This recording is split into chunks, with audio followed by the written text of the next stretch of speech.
ওই যে আমাদের ক্ষেতে এই ধান মাটি আমাদের ক্ষেতে ওই ধান লাগাবো না, তারপর মাটি ভাঙতে আসছে কারা? ট্রাক্টর নিয়ে আসছে না? একটু বলো তো, ট্রাক্টর বলো, ট্রাক্টর বলো,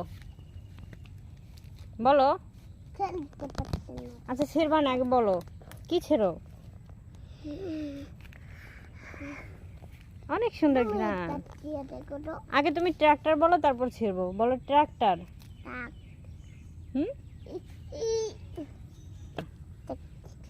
জোরে বলো ট্রাক্টর। বলো ট্রাক্টর বলো, জোরে বলো। বলো ট্রাক্টর বলো। আহনা পাখি বলো। এটা নিচে রাখে বলো ট্রাক্টর।